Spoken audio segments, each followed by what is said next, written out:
have to be careful of my words, Mo. I'm all too aware how easy it is to speak foolishly. Danny, my friend, introduced me to John. So I've never thought of myself as a particular happy man. Interesting. Human cleverness has never really meant much to me. Does that mean unhappiness is a necessary part of life? I think I always found the word happy, too small. It was just... Yes, it wasn't big enough to describe what I felt, I suppose, at those times. I like to come up here in the early morning and in winter, on clear nights, the stars. I like to lean back over one of the tombstones and look up at the stars. God knows, and I do not. I think I'll leave it at that. I am so glad you could join us. I'm your host, Mo Gawdat. This podcast is nothing more than a conversation between two good friends sharing inspiring life stories and perhaps some nuggets of wisdom along the way. This is your invitation to slow down with us. Welcome to Slo Mo.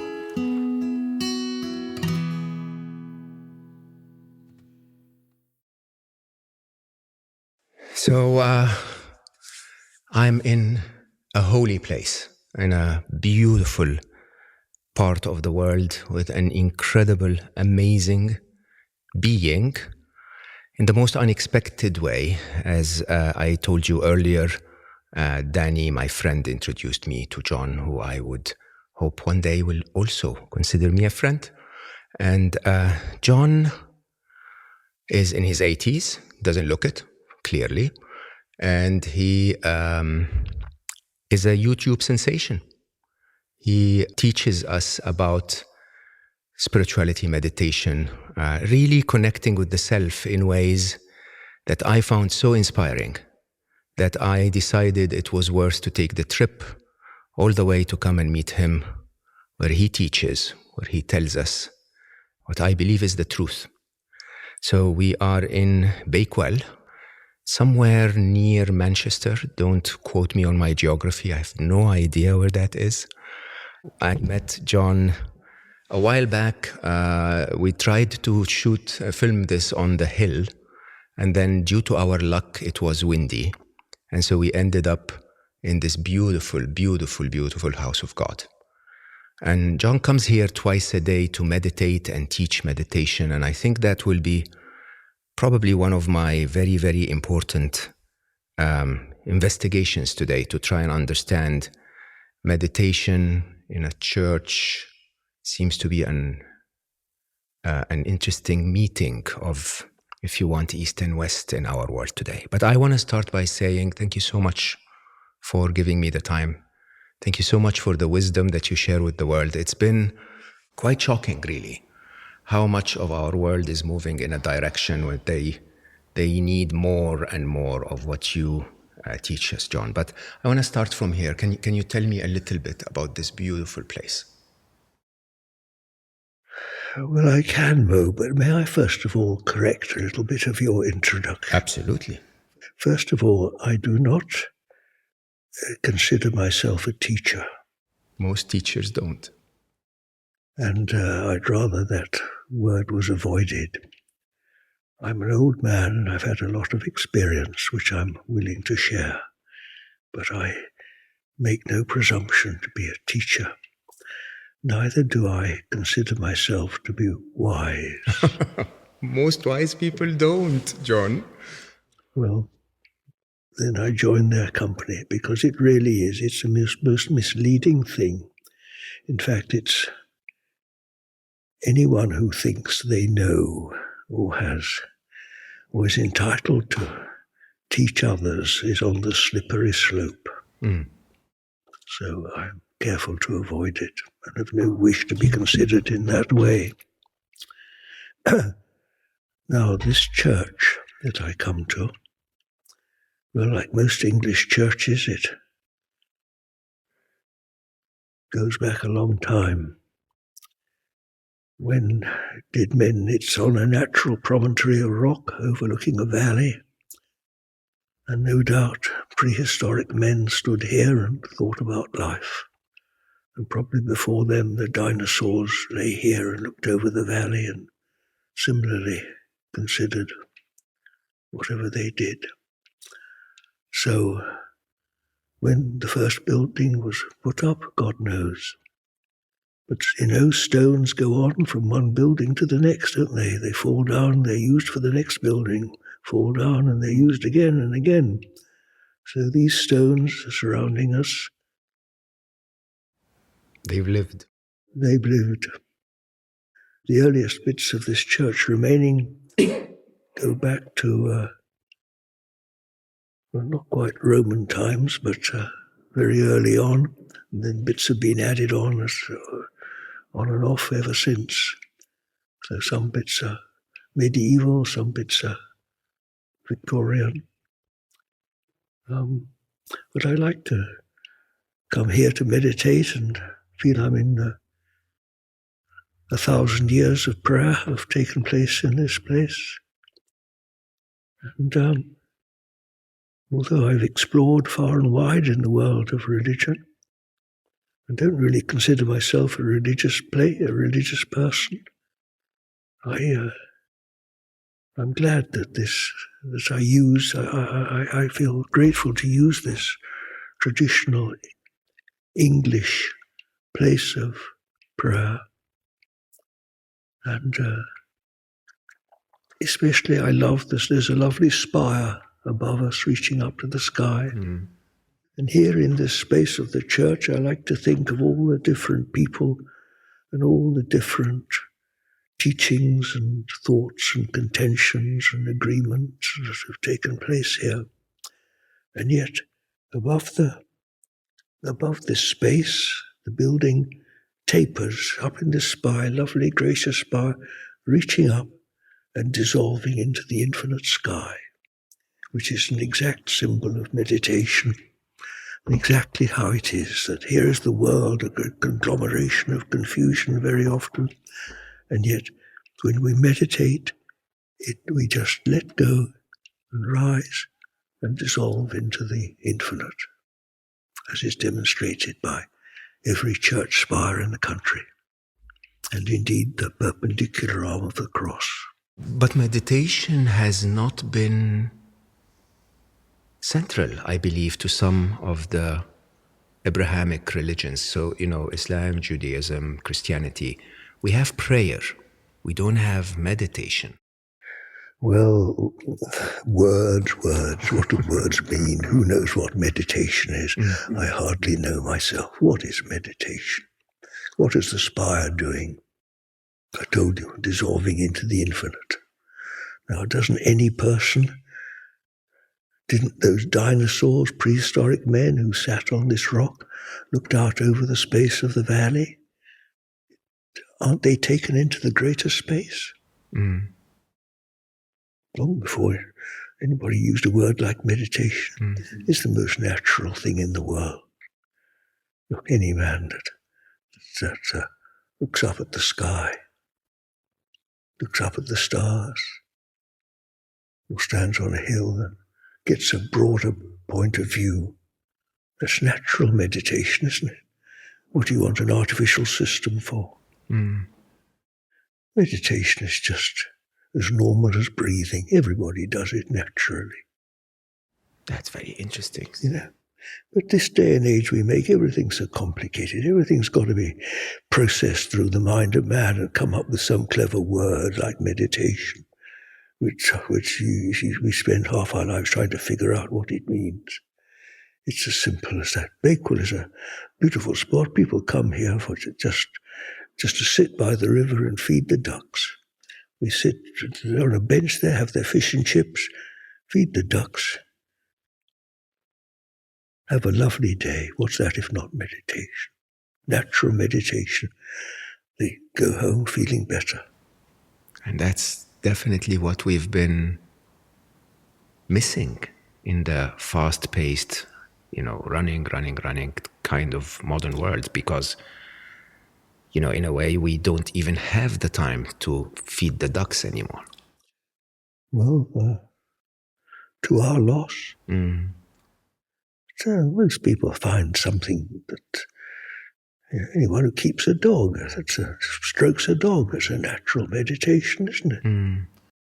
I know there are not many things. My mother, for example, used to knit. She spent her evenings knitting. What better meditation was there than sitting by the fire knitting?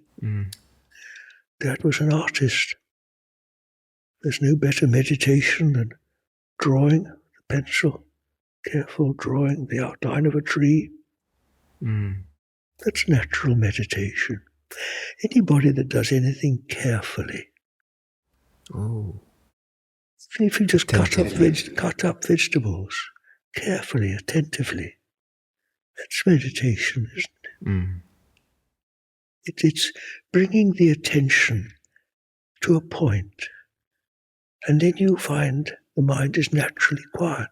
Because if you're attending to something, you've no time to be thinking, have you? It's ever so simple. If you just clean your teeth attentively, you'll find you're not thinking in those few moments when you clean your teeth. That's what meditation is. Meditation is just a way of, as it were, bypassing the agitated mind. But then you still come here twice a day, as you told me. Yes, well, for the practice. This can be taken further and further and further.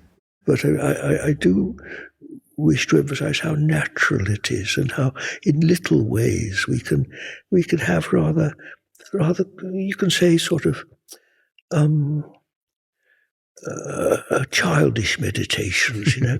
Beginner's guide. Beginner's meditation, but not to disparage it, because then one may develop it further. Yes, further and further and further. Indeed, I've been practicing for 60 years and had a lot of experience. Yes, where does it end? Because where does the church spire end? Where does the infinite end? And yes, indeed, it may deepen and deepen and end up becoming the great adventure without end, as life itself dies out, and one may grow out of this life into the infinite. There are some spiritual teachings that tell us that the way you live here is the way you are in the infinite. The way you are in the infinite? Yeah, so it's basically if you live a life that is a life of compassion, as you leave this physical world, you live a life of compassion. If you live a life of reflection and contemplation, of calm, while if you live a life of anger or aggravation or grabbing, that becomes your unsettled state in a next life, if you want. So maybe we should talk about life first. What is life? This life? Well, the one thing I know about meditation is that you can't describe it. Look, how can you, if you think of the church spire again, I talk of it dissolving, but how can you describe it? Dissolves into what? Who knows? Who can describe God? Who can describe the infinite? Description belongs to this lower world, this world of separation. To describe something is putting it into a little box. This is the world of duality. The real world is beyond description. That's confusing. I understand that, but that's for a humanity that has become so obsessed with knowledge, so obsessed with everything has to fit in a box. That's a very difficult place to be for someone to tell them there is something beyond this, but it's not describable. Look, my dear, it's as simple as pie. Look, here am I, you and I, just sitting here.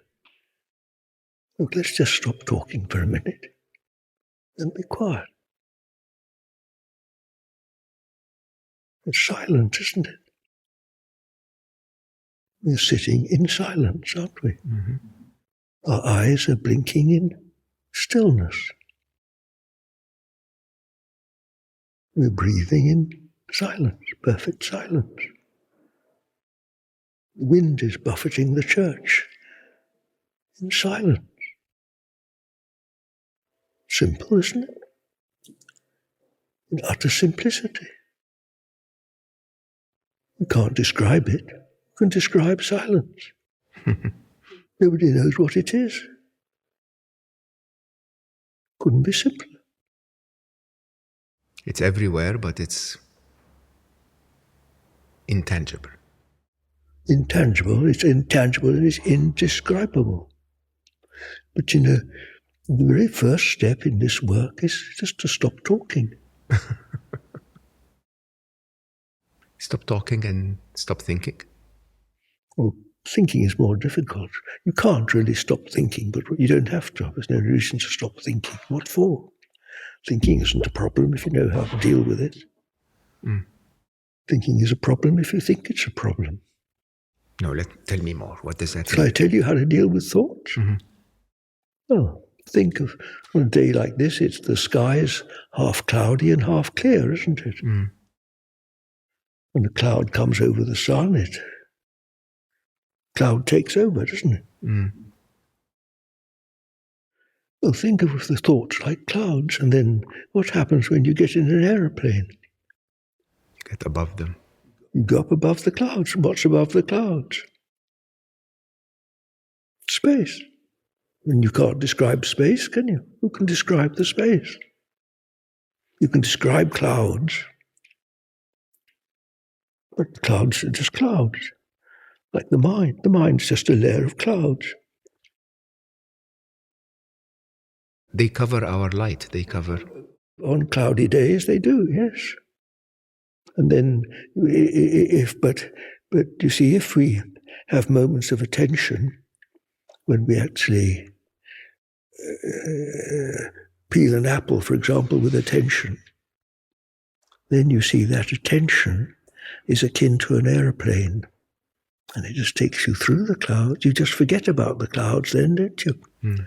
And just as you forget about them, what happens? They just disappear.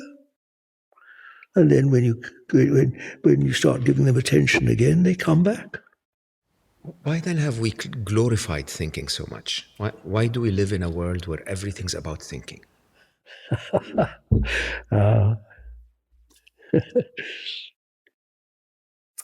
Two things in this world have no limit: the foolishness of man and the mercy of God. Because we don't know any better. Hmm. I mean, some people will say, but this civilization we've built, the bricks laid one on top of the other to form this church is some kind of a cleverness of man. Yes, indeed. Well, if that's your aim in life, to be clever and build clever buildings, well, God bless you. If that's what you want. But you may want something else. You may want the infinite. Oh, no. Don't tell us this and stop here. What does that mean? I want the infinite. You want the infinite. So how do we get to the infinite? Well, pay attention to it. Go in that direction. Seek it. And where is it? I've just told you. It's here, isn't it? Mm. This, first of all, start with the silence. Where does silence end? It has no end.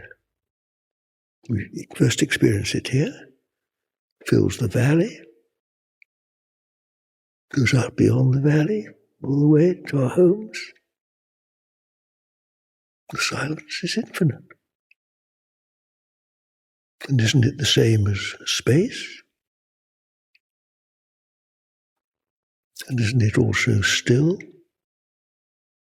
and unchanging and undivided? One. One universal, if you like, silence. stillness. And what is spirit? What is peace? Isn't it peace? Isn't it freedom? Isn't it? It is, isn't it? Spirit. And it's here. Isn't it interesting? But the little bit of elastic you see in our habits, but you see, because of course we're accustomed to not be silent. We're accustomed not to be at peace. We're programmed to be restless. Although instinctively we yearn for rest. And all we've got to do is just be present, be here now, and recognize that it is present. The Lord is with us. God is present. As Jesus says, I am with you always. We are absent. This is the human. We are absent from the presence of God. Why? Why did Adam fall from paradise? We're tempted. And we're foolish. Like a puppy on a lead, always wanting to go off somewhere. You watch the little ducks on the river. Oh, they're always wanting to go off, and the mother there just sort of patiently calls them back again.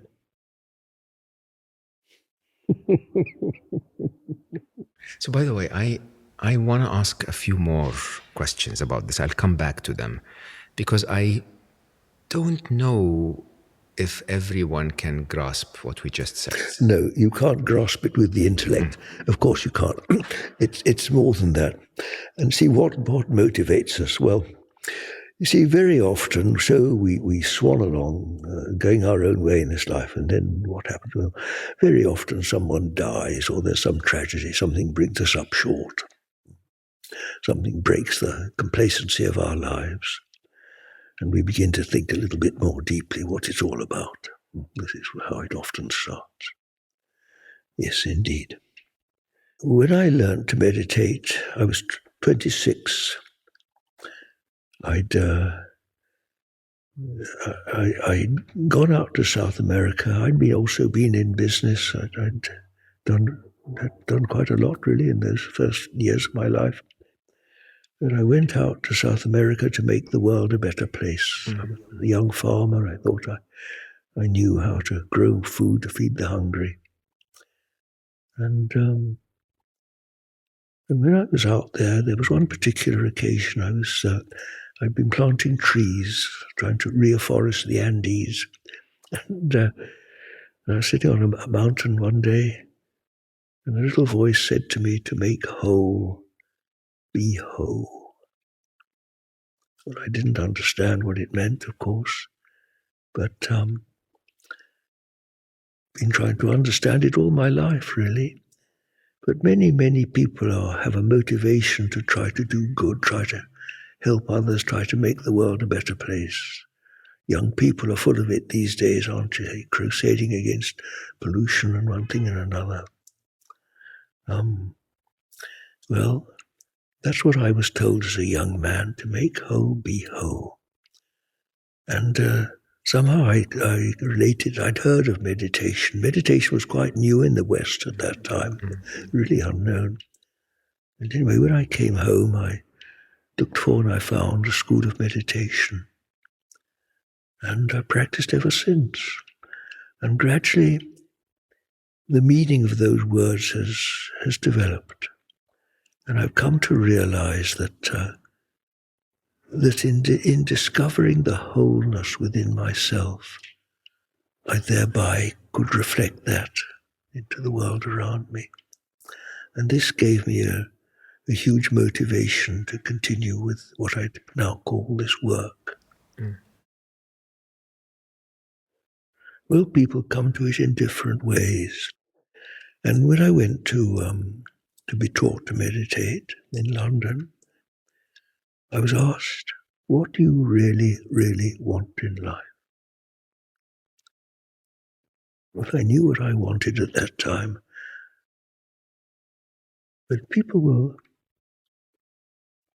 give many answers. Very often it's peace, love, to love and be loved, freedom. It's usually in those sort of answers. Happiness. Happiness. Which are all rather intangible, aren't they?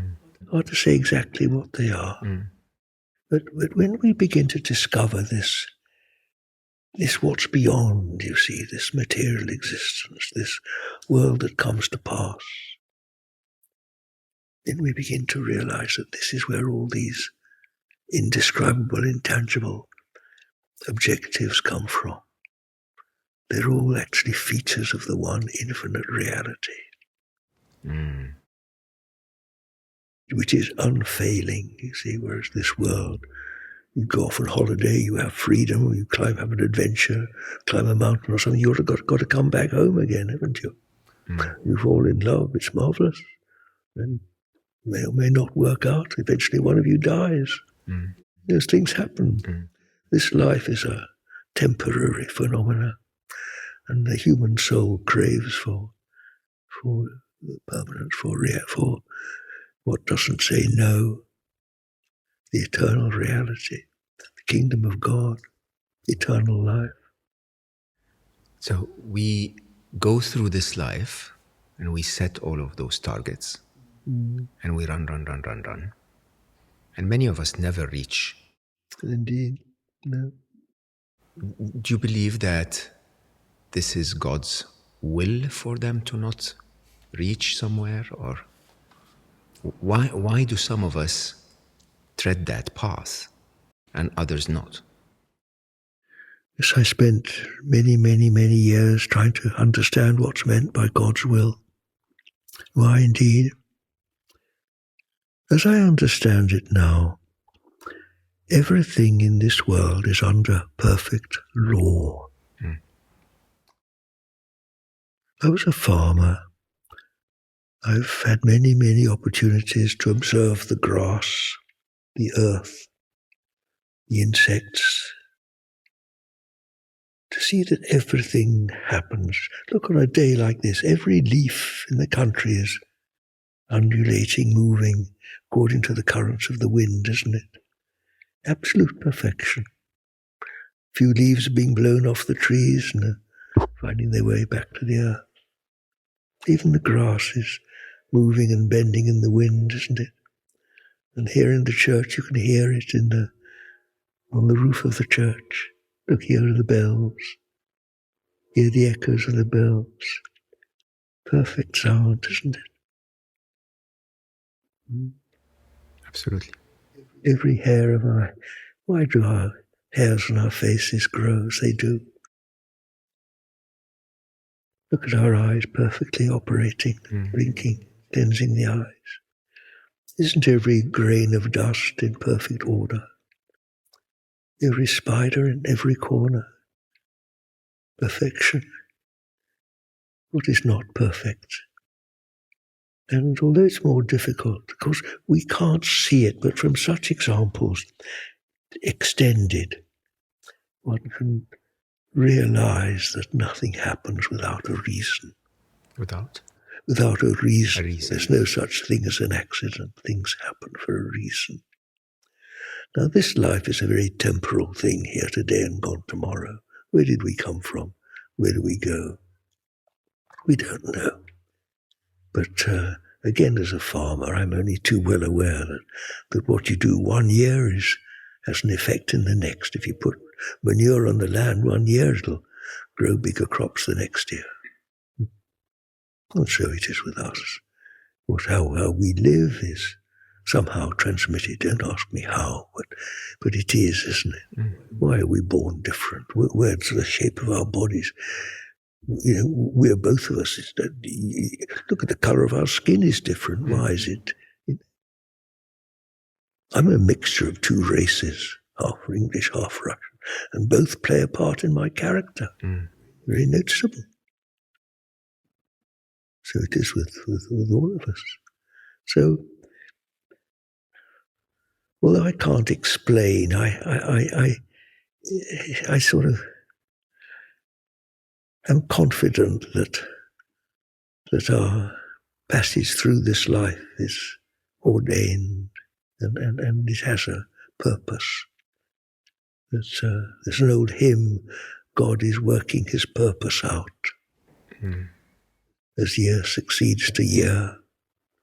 And it's very interesting to being old. I look back now on my life, and in many ways it's been a life of failure. We learn by our mistakes, so we're told. Which is, I can see how in a marvelous way it's been what I needed, and everything has been sort of conducive to a purpose. That's so profound. You look back at your life and it's been a life of failure that leads maybe to a purpose. Yes, indeed. Yes, absolutely. Because, you see, I come back to the fact that I'm rather inclined to quote scripture, so forgive me if I do. See, one of the great sayings of Jesus is that the kingdom of God is not of this world. You see, this world is a temporary thing, isn't it? It's here today, it's gone tomorrow. Yeah. Only too obvious, isn't it? You know, it's fine one day, it's wet the next. Look, I'm soon going to die out. And yet this eternal reality, this silence which expanded, contains the stars, doesn't it? It has no end. It's infinite. What am I if not that? Am I this performance?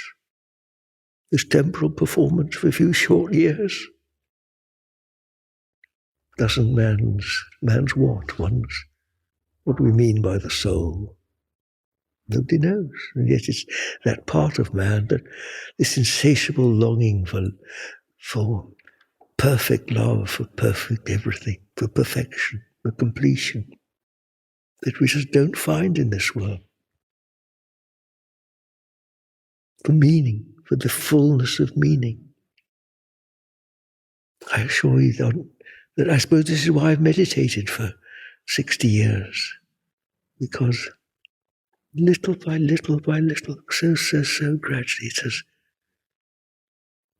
I'm still as excited at coming to meditate as I was when I started. The adventure never ends. Little by little, it reveals ever more and more. And in contrast, in a way, this world gets smaller and smaller and more temporal. Oh, that is again so profound. So I tend to feel as the years pass that all of this life, when you're a younger person, it seems to be so exciting and so interesting and so important. And then, you have experiences, you go through some of those things and you go like, that's it. And then you can have another experience and it just fades in its importance to you. Yes, it does. Yes, it does. Indeed. And yet I'm still a child, I really am. I'm still a little boy in a grey beard, because in contrast to what opens up, I'm just in preparatory school, really. Tell us a bit about that. What does that mean? How do you play? Well, I think this life to me now does seem a preparatory school, a sort of elementary school, first school, where we're prepared to move up into high school. Wow. And what is the high school? I don't know, dear. It's beyond description. But but why should I? Why I cannot?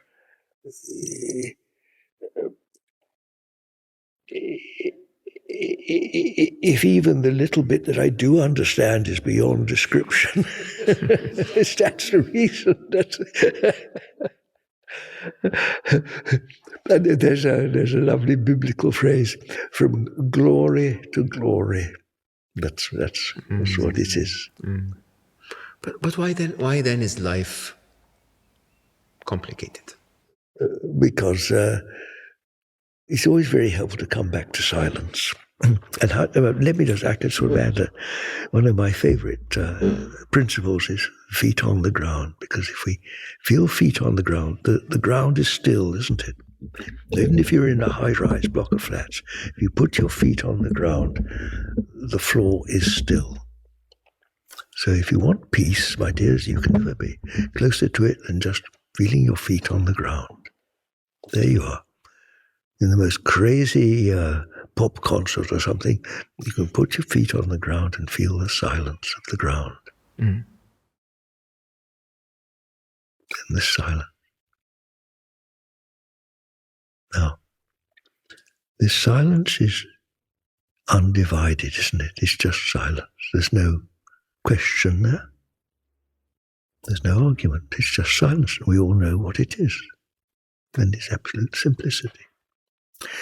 Now, when we turn away from silence into the world of description and thinking, you suddenly find what's called duality, which is this or that, good and bad, alternatives. And then one thing leads to another. Now, come back to silence again. In silence, there is an awareness of silence, isn't there? Otherwise, there's a recognition of it, as that. And it hasn't really got a name, has it? But when you turn away from silence, John, Mo, suddenly you come into the world of two, world of difference. Now, I'm John, I'm old, I'm Mo, I'm not so old, you know? You never know. Not quite as old as we. A few years younger. Younger. And so you can, add on. I'm John. I'm so and so so so. I can spend the rest of today just telling you all about my life story, and you get more and more complicated. You get. So you see, we go first of all from one to two, and then by subdivision, division into complication, endless variations of the theme. That is the world of duality, the world of many, the world of complication. Come back to spirit, to one, and it's singular, isn't it? Just one. One I am. One I am. Before I've added on, I am John, an old man of 80. Just pure I am, pure being. It's the same for me, the same for you. As Adam in the Garden of Eden was singular. One man, one original being. Before he fell into a lower state of consciousness where there were alternatives, right or wrong. And so the world has spread out.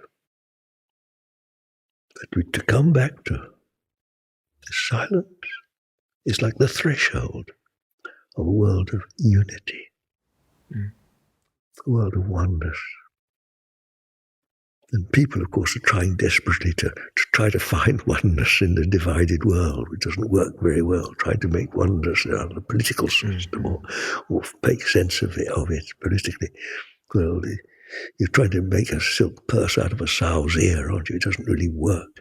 But if you come back to this true oneness, the unity of just being present into silence. And by the way, you can go on talking and yet be aware of the silence. It's like holding an invisible hand, isn't it? Holding on to this rock, this absolute reliability of the silent presence while the performance goes on. And this is where inner strength comes from. This is where peace comes from. This is where a sense of the unity of life comes from. Do I have wandered off your question? I can't remember what you asked me. It doesn't matter. You can't remember Because either. I have 100 other questions.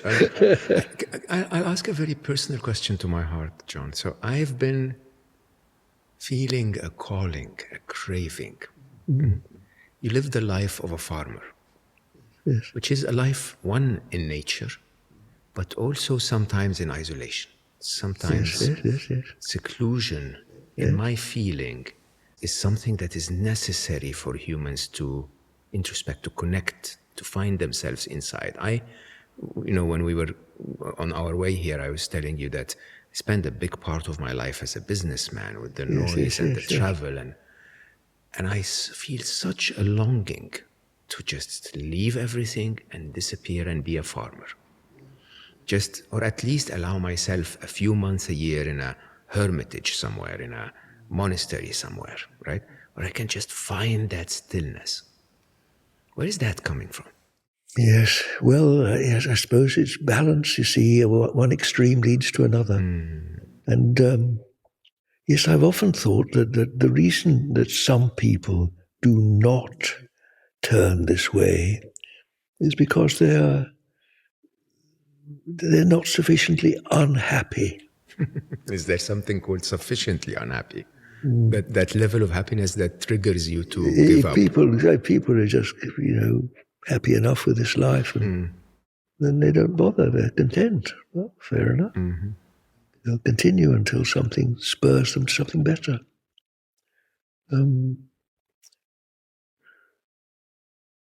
We are free. You can live as we like.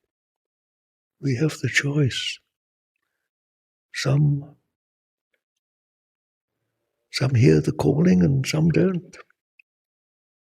Maybe they've got to live a few more lives, or live a bit longer, or wait until something happens, wait until their bubble of creation goes pop. They might look for something else. And you believe this calling is important for every one of us? It depends what people want. Some people don't. Some people want to be a champion swimmer or something, or, people have all sorts of desires. Maybe they need to grow up a bit. It's very natural, it's very interesting in life. What happens to our childhood? Where's it gone? We've just grown up, haven't we? Grown out of it. What happened to life itself in old age? We just grow out of it. Done it, in a sense. Ready to move on. When you've travelled the world, I've seen a lot of the world, in a sense, you've done enough. You lose the... You're always looking for something else. You said they're unhappy. They're not unhappy enough. Does that mean unhappiness is a necessary part of life? I have to be careful of my words, Mo. I'm all too aware how easy it is to speak foolishly. I don't like to speak with too much assurance about these things. I can speak from my own experience. Perhaps it's unwise to venture too far into commentary on other people's lives. There's a very good phrase, God knows, and I do not.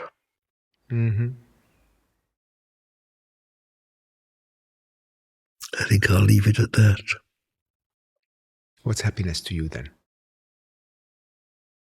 Strangely enough, I was on another podcast a week or two ago called How to Die Happy.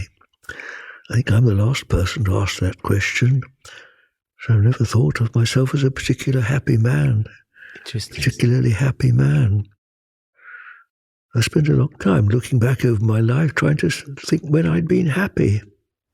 Well, I suppose, I'm sure I have, many times really, but I think I always found the word happy too small.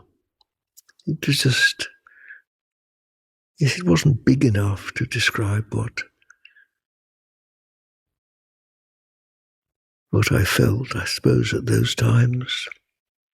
I think something that always is very full of meaning for me is I like to come up here in the early morning and in winter, on clear nights, the stars. I like to pause outside the church for a few moments and lean back over one of the tombstones and look up at the stars.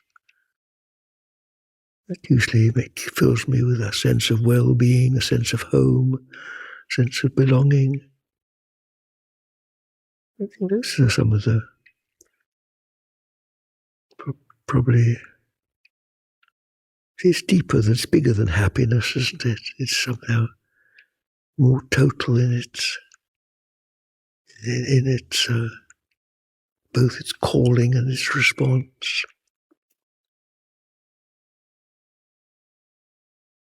Like the depth of meditation call. I've spent much time in the great spaces of this life, not only on the open fields, but in deserts, been to sea a few times.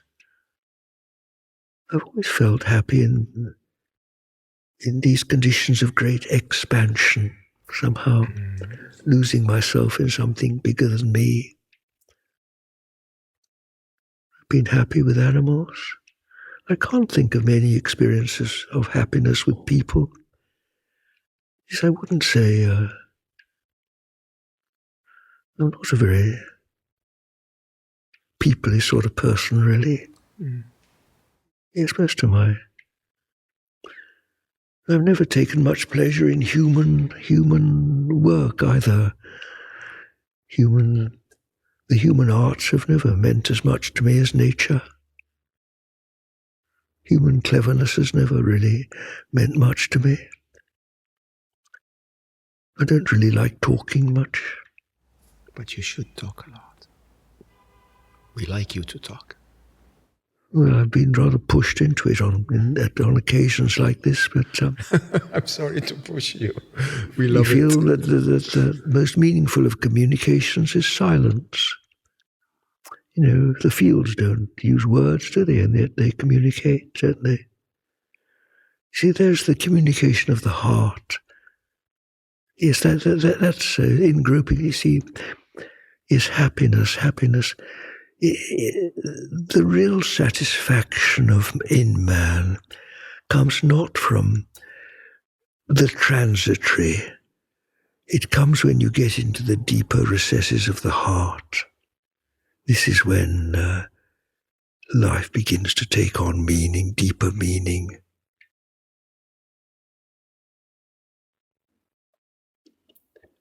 You see, rather like the peace, the freedom, the love of this world is a transitory thing, an unreliable thing of a certain duration which then runs out or finishes or something. You see, real happiness needs to be of the eternal. Yes, I think that's why I say it's not big enough. But when the question is asked in the context of this world, yes, nothing of this world is ultimately sufficiently satisfactory for the depths of human craving. We've got to reach up into the big country.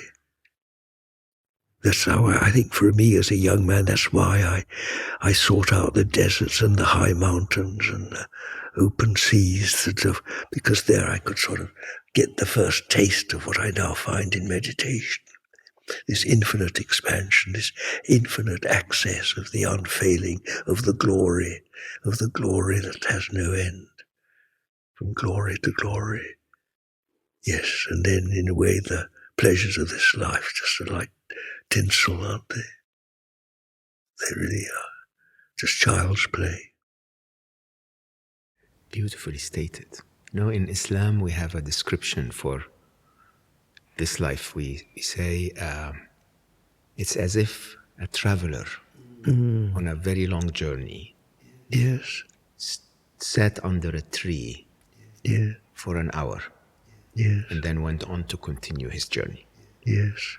When I talk to you, John, I feel that you're that traveler, Yes. that your life here in this earth is sort of an hour. You're sitting for that hour, going like, yeah, can we go on with the journey? Yes.